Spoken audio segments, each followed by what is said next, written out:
हरे कृष्ण। पुरुषोत्तम मास महात्मा प्रथम अध्याय। भक्तों को कल्पवृक्ष वृंदावन में लीला विनोद करने वाले वृंदावन बिहारी अद्भुत पुरुषोत्तम भगवान को मैं नमस्कार करता हूँ। नरों में श्रेष्ठ भगवान पर नारायण को नमस्कार कर माता सरस्वती तथा जगत गुरु व्यास जी को सत्कार में सफलता प्राप्त करने के निमित्त प्रणाम करता हूँ। नैमिषारण्य क्षेत्र में यज्ञ करने की इच्छा से बहुत से मुनि आए। इधर सूत जी भी तीर्थों का भ्रमण करते हुए अपने शिष्यों के साथ आ पहुँचे। वहाँ सूत जी ने संसार सागर से पार उतरने वाले समस्त ऋषिगणों का दर्शन किया और शिष्यों सहित सबको नमस्कार करके सूत जी आनंदमग्न हो गए। ऋषियों ने लाल रंग की वृक्ष की छाल पहने प्रसन्न मुख शांत सद्गुण युक्त परमार्थी आनंद स्वरूप परम तत्व के जानने वाले सूत जी को ऊर्ध्वपुंड लगाए गोपी चंदन की मृतिका से राम नाम तथा दिव्य शंख और चक्र का छापे लगाए। तुलसी की माला तथा जटाओं के मुकुट से शोभित महाअद्भुत मंत्र का जाप करते हुए सब शास्त्रों के सार तत्व के ज्ञाता सब जीवों का हित करने वाले इंद्रियों और क्रोध को जीतने वाले जीवन मुक्त जगत के गुरु वेद व्यास जी की कृपा पात्र और व्यास जी के समान ही इच्छा रहित तथा विविध गुण संपन्न देखकर समस्त मुनिजन सहसा एक साथ उठ खड़े हो गए। सभी ने तरह तरह के अद्भुत कथाओं के सुनने की इच्छा से सूत जी को घेर लिया।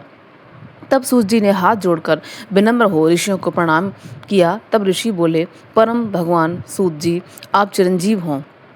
आप हमारे बिछाए हुए इस उत्तम आसन पर विराजिए, क्योंकि आप बहुत थके हुए हैं। ऐसा अनुरोध कर सभी ऋषिगण अपने अपने आसनों पर बैठ गए। तब तपोवृद्ध रोमहर्षण के पुत्र श्री सूत जी ऋषियों से आज्ञा लेकर अपने आसन पर बैठ गए।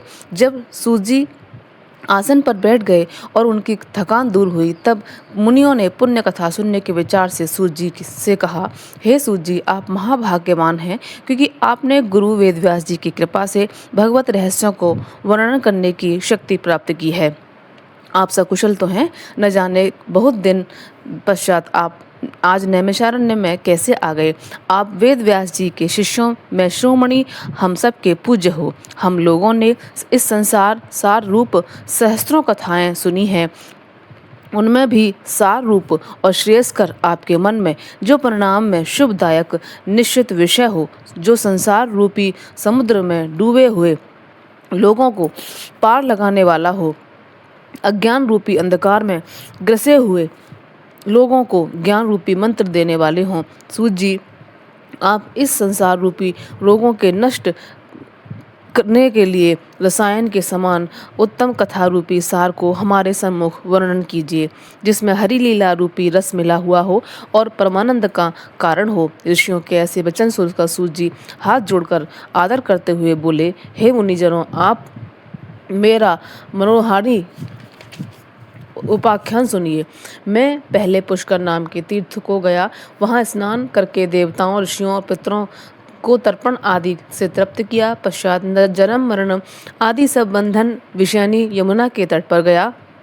वहाँ से सनत कुमार अन्य तीर्थों में होता हुआ गंगा जी के तट पर गया। फिर काशी होकर वहाँ पहुँचा, पितरों का श्राद्ध किया। त्रिवेणी और कृष्णा होकर गंडकी में स्नान करता हुआ पुलह मुनि के आश्रम में गया। फिर धेनुमती में स्नान करके सरस्वती के किनारे 3 दिन तक उपवास करके गोदावरी पहुंचा। फिर कृतमाला, कावेरी, निर्विघ्न्या, ताम्रपर्णी, ताप्ती, व्यासी, नंदा, नर्मदा और शर्मदा में स्नान करके चर्मवर्णी होता हुआ सेतुबंध रामेश्वर गया। वहां से बद्रिकाश्रम धाम पहुंचा।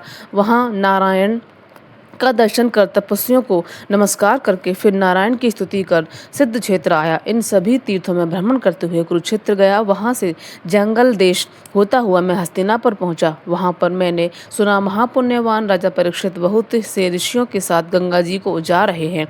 उनमें अनेकों सिद्ध योगी और महासिद्ध मुनि थे। कोई निराहारी, कोई केवल वायु भक्षण करने वाला, तो कोई पत्ते को खाकर रहने वाला था, केवल श्वास के बल पर ही जीने वाला, तो कोई फलाहारी और कोई फैन का आहार करता था। हे विप्रो, उस समाज में कुछ पूछने की कामना से मैं वहाँ गया कि वहाँ भगवान मुनिराज व्यास जी के पुत्र महातेज सुखदेव जी आ पहुँचे, जिनका मन भगवान श्री कृष्ण के चरण कमलों में लगा हुआ था।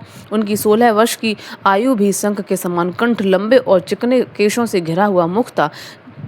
शक्तिवान कंधे चमकती हुई कांति अवदेश वेश ब्रह्म स्वरूप बालकों से घिरे हुए थे जो उन पर थूक रहे थे। स्त्रियां धूल फेंक रही थीं जिसे भिन भिनाती मक्खियों से घिरा हुआ हाथी। ऐसे महामुनि सुखदेव को धूल से सने हुए देखकर समस्त मुनिगण एक साथ उठ खड़े होकर हाथ जोड़कर खड़े हो गए। इस प्रकार बड़े बड़े महर्षियों द्वारा उन्हें पूजित देखकर परेशान करने वाली स्त्री और बालक दूर से पश्चाताप करते हुए उनको प्रणाम कर क्षमा याचना करते हुए तथा पछताते हुए अपने अपने घर को चले गए।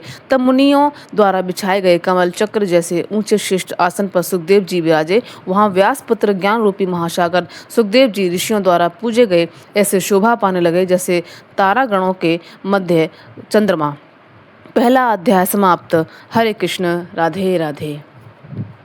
आज से अधिक मास शुरू हो गया है, तो हरे कृष्ण कृष्ण कृष्ण हरे हरे इस महामंत्र का जाप